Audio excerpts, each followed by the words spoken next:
Welcome to the Nano podcast. I'm your host, Will Chernlin, and I'm excited to have you join me on this journey through the world of nano companies. For the past decade, I've talked to thousands of business owners across various industries. It's been an enlightening experience revealing the vast tapestries of entrepreneurship and innovation that thrives beneath the surface of mainstream media coverage. Each week, I will interview different leaders of nano-cap publicly traded companies to learn about their history, what they do now, and their future. As a reminder, none of this information is financial advice, and it is all for entertainment purposes only. Let's start this week's episode. Hi, everyone. On this week's episode, we have Jarrett Boon, the founder and CEO of Safety Shot, stock ticker SHOT. Safety Shot is a beverage that accelerates the detoxification process, helping individuals feel better after consuming alcohol. Jarrett, thanks for coming on the podcast. Thank you, Andy. I appreciate it. Yeah, so I'd love to kind of start with your background. You kind of started with a agency that looks like it sold leads for the vacation industry, and then you pivoted that into being kind of one of the first investors into LifeLock, which is a totally different category. And then you eventually were able to exit basically, it looks like everything you've ever started. And then now you're into the beverage industry. So tell me a bit more about how you first got into selling vacation leads and how that somehow kind of worked its way into LifeLock. Yeah, you're kind of dating me a little bit. That was way back in my early days. I owned a sales and marketing company here in Phoenix for about 12 years. We had about 400 employees, and really we focused within the timeshare vertical and worked with the Marriotts of the world, the Disneys of the world, the Hiltons of the world back in the day when that was a popular, sector and vertical. Like I said, I ran that for about 12 years and then exited that and sold it to a publicly traded customer of ours. So that was really exciting. And then really kind of shortly thereafter that was in 2004. I didn't really have too much time to rest. And the LifeLock opportunity came before me. And so I was one of the original three guys that started that company. So I was one of the original thought leaders and investors and led business development there. Like I mentioned, we started that company in 2005, literally on a napkin at a Starbucks at 24th Street in Camelback in Scottsdale. Grew that. We took it public in 2012. And then in 2017, Symantec came in and bought it and took it private again for $2.3 billion. So it was very much, rocket ship growth.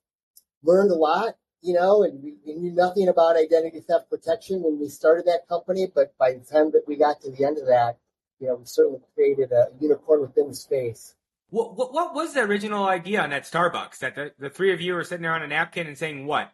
People's identities are Wild West on online, and they should have some sort of structure and some way to protect it? Or what was the original thesis? The original, and I'll come full circle with this because it's a very similar story to Safety Shot. And the way that it worked is my partner and I, we actually came across the guy that had the technology for it. That he was, incredibly smart gentleman, needed some help, wasn't necessarily, they were looking to raise some capital, wasn't sure if there was a business there. And so Todd and I, who was the CEO of LifeLock at the time, went through our Rolodex to see who we knew. We vetted it with somebody that was the former vice chairman of the board of Bank of America. And then we vetted it with the former chief technology officer for Visa. And they're like, you guys could really be onto something here. And they're like, well, so much so that we'd be willing to put our names behind it and sit on your board. And so that was kind of the genesis of it. And from that, we bootstrapped it, did friends and family in the beginning. Ultimately, we did, 4 rounds of venture capital, raised about $90 million. Prior to going public in 2012, we, one box that did not check, we didn't have any IP. So we went out and raised another $180 million to acquire a company out of San Diego. And then the rest was history after that. And, we kind of created a category of one. It was the first proactive identity theft protection company that was out there. I think they probably still are today. Everything else was reactionary, or something would happen to your identity. And the credit bureaus were the perceived, competitors in that space that would let you know about that after the fact. We were actually on the front of that. We could help prevent that problem before it ever occurred And of course, we backed that service with $1 million guarantee to say if anything ever occurred to you, we would go fix that problem and that challenge and reimburse you up to $1 million in financial loss. No, I like the pitch of the $1 million reimbursement. I also like how it ties back into safety shot of you trying to do something preventative ahead of time to prevent a problem down the road. So when did you exactly leave then? Was it somewhere around that after the acquisition where you stuck around for another year and then kind of tried to figure out what business you wanted to run next, or kind of what was that transition like? Yeah, so I exited about a year after we went public. It was a great opportunity. I think, when I started, there was three of us. And I think when I left, there was like 603 of us, so it grew to be a company that was very different from how we started it. And then shortly after, quite candidly, I took a little bit of a break trying to figure out what I wanted to do next. I sat on some various boards, invested in a motorsports company here in town where we opened up a motorsports country club for car enthusiasts, where we built a track and membership based. And then it was in 2020 that a friend and business partner of mine, who's now the chairman of Safety Shot, John Gulias, came to me and kind of similar to LifeLock, came across somebody who was like, hey, I came across this guy, this scientist guy, really good with beakers and supplements and measuring things, and kind of came up with this idea that we can reduce somebody's blood alcohol content and help sober them up and eliminate the effects of alcohol. And he's like, you think of that? And I'm like, that's very, very interesting. It's similar that it's proactive. It's similar that it's a unicorn within the space. And then, John was really, really passionate about it.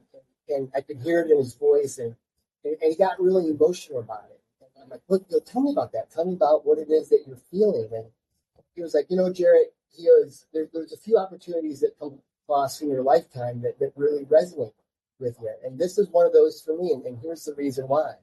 He goes, in my early 20s, he goes, I had two best friends. And we were all meeting up one night. And we were all at three separate locations. And they were coming to meet me at a party. And as my two friends were coming to meet me, they were involved in a drunk driving accident. Each one of them. And they actually each collided with one of them. And one of them was killed on the scene at the time of the accident. And then the other one, shortly thereafter, when I say shortly, like a few months after that, took his own life because of the remorse that he had and everything, felt really responsible for that. And that's something that really sat with John. And so when John met this scientist that came up with the formula, he was like, oh my gosh, like this brings me back 20 years ago when this occurred. Because if I could just save one life, this would be worth it for me. So John was working with that particular scientist for quite some time, and John acquired the rights to the formula and the patent and all of that. But at the time, right before I was getting involved, they were talking to different pharmaceutical companies. They were talking to a big pharma. And the idea was it was a pharmaceutical grade, and the idea was to be able to go into hospitals and to help eliminate alcohol poisoning. While alcohol poisoning is a problem, it's not a big revenue generator for hospitals, to be honest, right? It takes up a bed for somebody that needs to come in for an accident or a triple bypass or something like that. And the idea was to work with hospitals and potentially, police departments across the United States to help get people out of the drunk tank a little bit quicker. But when we were peeling back the business model a little bit, what we realized is, to get FDA compliant for something like that to be able to be within hospitals, it was literally going to cost tens of millions of dollars and multiple years to be able to even get to that point. And that was in 2020. And so then we looked at it, we thought, what, the bigger addressable market is really to be able to go direct to consumers, because who out there hasn't had one drink too many to where they felt the negative effects of alcohol? And there's nothing out there on the planet that does what we do. So we spent about 3 years re-engineering the beverage and all of the ingredients that were in it, and took out everything that would be more or less deemed pharmaceutical and put in what are called GRAS ingredients, which are generally regarded as safe. And these are ingredients that you would find, most commonly at any beverage or supplement store, high health GNC, things like that, and different herbs and that kind of thing. And so it took us a minute to be able to re-engineer this, literally tested it on hundreds of individuals to be able to prove out the efficacy of it. And so we went from 2000 to 2023 and did that. And then, we were looking to be able to bring that to market. What's the best way to be able to bring that to market? We thought, you know what, we want to do our own IPO, or, how do we want to get into the capital markets to be able to raise capital and be competitive within the beverage space? And so we came across this little company out of Jupiter, Florida, called Jupiter Wellness. They had a portfolio of wellness products, whether it was hair regrowth or skincare and that kind of a thing. And so we did an asset purchase agreement with them back in July of 23. And it was within a couple of months, really, or actually just weeks, where everybody just kind of realized, this is going to be, let's really just make this more of a beverage and not confuse the consumer with all the other Jupiter Wellness products. And so we re-symboled the company and renamed the company. It was approximately November of 2023. And so we renamed Jupiter Wellness to Safety Shot, and then we re-symboled the company from JUPW to SHOT to what it is today. And then we launched ultimately that product about 15 months ago in January of 2024. All right, I got a lot of follow-up questions. First and foremost, so you seem like a go type of person from the point of view of you're able to scale your one business up to 400, the next one up to 600 pretty quickly. How were you able to handle mentally sitting around for like 3 years waiting for tests to go through and waiting for like bureaucrats to accept you? Yeah, that was one of the hardest parts, and challenging at the same time, because it was when I can't even emphasize enough how difficult this drink has been to engineer for it to be able to do what it was. And so it was a lot of things that were beyond our control, or my direct control, because we had to go out and enlist some incredible experts within the field to be able to help re-engineer this. But it was lessons in patience, but a lot of curbed up enthusiasm and excitement to be able to hit the ground running when we did have the opportunity, and kind of knew what we had before us, and wanted to be patient and wanted to do it right. And don't get me wrong, there's always going to be R&D, research and development, that needs to be, and will continue to be on the drink to be able to make it, refine it. If we can take it from 30 ingredients down to 29 to 28 to 27, whatever it may be, also to increase the efficacy of it. But we'll always be working on it. But at the time, we felt it was time to bring it to market at that time. And then bring me into the decision with looking for a business to acquire to go public as a way to kind of like raise money.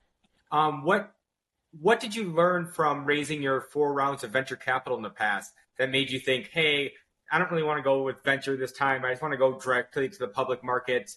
Did you just have experience as a publicly traded company, so that didn't intimidate you as much? Did you have relationship with bankers, so that just made more sense than going with VCs? Or kind of walk me through that.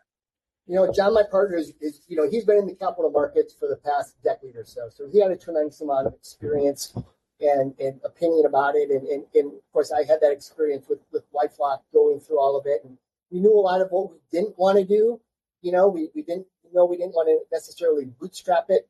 We knew we didn't necessarily want to, go the VC route if we didn't have to, with the commitments that it takes when you take down that kind of capital. We talked about doing an IPO ourselves, and that was something that we were like, we can do that, but that was going to add another 6 months to the process, and we had already been waiting, to your point, 3 years to kind of do that. And in hindsight, we could have done that, and that would have been a great path as well, but we had this opportunity before us with Jupiter, and it just made sense at that time. You're like, listen, if we're going to do it, let's do it and step on the gas.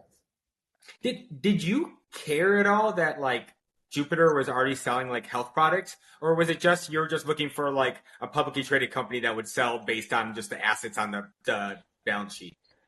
Maybe a little bit of both. Like, we came in there thinking, they've got some really interesting products that we could also go to market with, and whole separate side store. We are spinning out that company and then spinning out those assets and here in the next couple of weeks. So they were still great products, but we also realized, with Safety Shot, listen, we've got something here that's incredibly unique that could have rocket ship growth that has worldwide appeal. You know, the United States isn't the only country in the world that drinks or likes to, and thought, if we're going to do this, let's really have laser sniper type approach, and that's why we made the shift and made the pivot, and all of it within management and the board really saw that as well, and it was a really easy decision and seamless decision to make.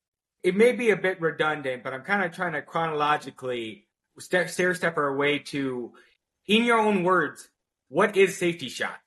Like, what is the actual product? Do people just buy it in the store? They buy it on Amazon? Tell me exactly like what the customer it is. Yeah, so Safety Shot is the first beverage that's out there that is both patented and clinically proven to reduce the effects of alcohol and lower your blood alcohol content. So it's designed to really lower your BAC and help sober you up and eliminate the negative effects of alcohol, whether it's that same day or the next morning. And as you were kind of switching from a like FDA-based B2B product that you're thinking maybe you're going to sell to hospitals to a more direct-to-consumer product, what was the biggest challenges in there? Was it just finding ingredients that were generally accepted as safe that mimicked what your current formula did? Was it just figuring out the right amounts, but you knew which ingredients to use, you just didn't know in what amounts? Or kind of what was the challenge there in like switching from a kind of almost prescription-based thing to a over-the-counter? Really, it was, greater minds than myself. I'll be the first one to raise my hand and admit to the scientists that we were working with. It was really about trying to be able to find parallel ingredients of something that would work in the natural world, that would work in the pharmaceutical world. It was a lot of trial and error. I mean, a lot, like hundreds of thousands of trials to be able to get to that point, which we finally were able to get to. And there were several reiterations of it. When we launched in January of 24, we launched actually the beverage in a 12-ounce can. And it launched under the name of Safety Shot. And then we were getting kind of a lot of feedback, both from retailers and consumers, that 12 ounces is a lot to potentially be able to consume. And then we were also getting some interesting feedback from the larger retailers out there of the world. They're all household names that you would know if I mentioned them, about the name of it, the Safety Shot. They were like, we don't want it to necessarily infer something that it's not, because we don't necessarily want to incur any type of liability, which is interesting because they're also the ones selling alcohol, potentially lead to something like that. But we didn't want any pushback. We're like, you know what? We're at the infancy of our organization. We hear you. And so shortly thereafter, I think it was in the fall of last year, we reformatted Shot and renamed it. So we reformatted it from a 12-ounce format to this 4-ounce format. So it's a lot easier for consumers to consume. It also solves some other problems. We didn't necessarily need to be within the cold space, within brick and mortar with retail, where you would find energy or sodas or that type of a thing. This can also live on the shelf or point of sale. And then we renamed it Sure Shot to be a little bit more with pop culture and for those reasons, and we came out with some other flavors. And then shortly thereafter, a few months ago, we also came up with Sure Shot in a stick pack format. So similar to like a liquid IV, where it's more of a on the go type of format. If somebody wants to put it in their pocket, or we sold at point of sale and that kind of thing. So that was kind of the genesis behind the name, and then also going from the 12-ounce to the 4. No, my day job is in e-commerce, and I just can imagine how much cheaper it is to ship the powder than the liquid. Exactly, and that's the 4-ounce versus the 12-ounce, and that was part of our go-to-market strategy. Is as a brand, you really want to go win online, and that's where you can build the brand awareness. And so it was really easy to make those decisions as well. The way that we're looking at the business is we want to own and go dominate online, whether that's on our own SureShot.com website or Amazon.com or Walmart.com or other e-retailers, and build the brand there, and then also build within brick and mortar, within traditional retail, and then as well as within the DSD model with restaurants, bars, nightclubs, hotels, casinos, and be where those drinking occasions are, so that people have this. And so while it is a beverage that will lower somebody's what alcohol content. It really is much more than that. This is also a remedy to, negate the negative effects of alcohol after you've consumed it. So if this wasn't the last drink of your evening, this could also be the first drink of the morning as well, to eliminate any of those negative effects. That was going to be kind of my next question is, in a perfect lab environment, how do I consume a glass and swig down some Sure Shot? Do I drink it before I start drinking alcohol? Do I drink it midway through? Do I take some before I go to bed? Do I do it first thing in the morning? What do you recommend? That's a good question. It really is, because what we have found is what we thought it was, it is, but it's also different. And what I mean by that is, we really thought this would be the last drink of the evening, right? This would be your last call, so to speak. But we're also finding with consumers, and this we find more with the younger type consumers, like the college kids, the 21 to 25 or 6-year-olds, they'll actually consume this in the middle of their experience, similar like a Red Bull and vodka, because for that, they don't get as intoxicated. So it keeps their night going a little bit longer. And then for those of us who didn't, think about it and have it as the last call of the evening, it could be the first drink of the morning, if you have a headache or have some of those negative effects of alcohol. That's kind of my first thought, is like some college kid wakes up Saturday morning, but then has to tailgate for the football game. And get some Sure Shot in you, get some electrolytes, get something in you. You got to pep up and get ready for the next day kind of thing. It's true. And our demographic is far and wide, right? It's really anybody that we see who consumes alcohol. It is that younger demographic, because it's got that, when we tell people about this, there's two main responses that we get. The first response that we get is people's eyebrows raised. They're like, really? I didn't even know there was a product like that. That's amazing. And then the second is, we want to try it. And what we find is, trying in Sure Shot is believing in Sure Shot. We find that when people try it, they're like, yeah, this really works. And then we see it all the way to the gray hairs, like myself, right? It's the professionals who consume alcohol, but the effects of alcohol are different for us than maybe people your age, and we don't recover quite as well, and we want to be able to perform better the next day, whether it's in the boardroom or on the golf course, as well as to, the moms of the world who want to enjoy a nice wine night with their girlfriends and be able to function and be able to tend to the family and the kids that evening or the next day as well. So it's really far and wide on the demographic side. I got a fancy football draft coming up with all the guys, and usually there's a Costco run involved, and usually there's a bunch of like liquid IV that's bought along the way. And so, no, it's a perfect kind of thing to be like, hey, we're going to be going after it, golfing, this and that. Might as well stay hydrated and all that along the way. So I totally get it. So looking forward and breaking down kind of just where you want to spend your resources, is it like 70% on your direct consumer website and selling online, 30% focusing on brick and mortars? Is it the other way around, or kind of where do you spend your energy trying to get distribution? So the way that we're building the business today is a couple of different folds. So you're absolutely right. We're taking a look at the business, and we really want to go online to be able to build that brand and consumer awareness. It's easy. I can't say it's easy to do. That's always a daunting task. But I would say 75 to 80% of our business will be online, and then that 25% will really be strategic within retail and restaurants, bars, and that kind of a thing.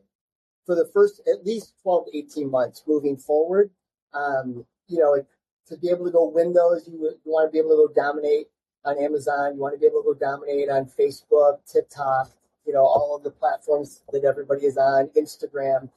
And part of the reason why we're also, being very strategic about it is we're also in the process of acquiring a company, an energy drink company that will be finalized within the next 45 to 90 days, Yerba. Yerba is a clean energy drink. It's got 8 ingredients in it, ingredients that you can all name, you can spell them, you know exactly that they are. They've been around for the last 5 or 6 years. They've got, they're about 8,900 different retail locations across the United States. And so we're stronger together than we are apart. And so we'll be able to kind of plug and play within some of their distribution channels and partners, whether it's retail or convenience store or others. And so that'll be the other side of the business that we're driving as well moving forward. Yeah, I could see paradoxically like you getting your product in, say, a Target or Walmart would make it so that almost your product would get kind of like lost in the sea of all the different SKUs. Where if you're just like one of the few SKUs they have in like a little bodega as you walk by in like Las Vegas, like you would stand out like a sore thumb. People would grab it, be like, "Oh, what's this?" kind of thing. And so like it's people definitely just need to see it to and make it stand out kind of in these specific situations like that. Or I'm thinking like an airport convenience place and like all these kind of smaller convenience stores they have inside hotels and such. They need to be educated about it. That's the unique thing about, the challenge that we have, which was similar to LifeLock, right? It was a unicorn within the space where you had to educate the consumers. So within beverage or CPG, it's a lot easier for a consumer to switch from a product that they're already buying, right? So for example, it'd be easier for a consumer to switch from buying a Red Bull, for example, to a Yerba. Whereas if you have something that's new in the marketplace, you've got a nanosecond to be able to grab a consumer's attention if it's on shelf somewhere. And so that's why it's important for us to go win online and be able to build the brand with various influencers and media buys and that kind of thing. So when they do see it on the shelf somewhere, like, oh yeah, I've seen Sure Shot. I want to be able to try that, And so there's definitely an evolution. You want to be careful what you want. What you wish for within retail at the same time too. It's one thing to get there. It's another thing to have the velocity to be able to stay there and be able to continue moving on. So that's why we also want to be very strategic about our growth to make sure that when we are in those locations, we're there to stay. Awesome. Well, as we wrap up here, what's the 5-year plan of, is it continually acquiring new brands and just getting more and more distribution? Is it coming out with different sizes, different flavors, different formulations, or kind of where do you see yourselves in like the year 2030? Everything you just mentioned. The first and foremost thing is we're to continue to refine our product. We just compiled and had our clinical trials done. That was something that was very important to us is that we wanted to be able to validate this with science. So that one, the consumer would have the confidence that they're consuming something that has the efficacy of it. And as well from the investment world, the investors of the world in the capital market. So they'd be investing in a company for the very same reason. So, we'll continue to refine our clinical trials and refine the product and come out with additional flavors and the efficacy of it. We are very much, we see ourselves as a wellness brand and you kind of see that with the recent acquisition that we're going through with Yerba as well, with it being clean, natural energy. And I think you'll see that with some, other products that we're coming out with in the future that we're already doing research and development on. You may see us do some things, in the nootropic space with more mental clarity and things like that, or the sleep space to be able to make you fall asleep faster, cleaner, better. And we'll either, continue to grow our business, organically internally by our own R&D or through M&A, similar to what you saw or seen with your big transaction. Sweet. Well, thank you so much for coming on the podcast. If my audience wants to learn anything more about Safety Shot, Sure Shot, where should I send them? Yeah, so Sure Shot is the brand. So just sureshot.com if they want to be able to take a look and we'll talk about the science. We'll talk about our journey. Talk about how the product works. And if they're inclined to try it, they can order it from there as well. Awesome. Well, thank you so much for coming on the show. And for all of you still listening, please remember to subscribe and review. Thanks. Thanks, Will. This podcast is for informational purposes only and does not provide financial, legal, or any other advice. The information is not investment advice or any offer to buy or sell any securities or to make any investment. The views expressed by the guests are their own, and any reference to third-party products, services, or information does not constitute an endorsement therefore by NanoCap Podcast or its affiliates. The NanoCap Podcast Express disclaims all liability for any individual's use of the information presented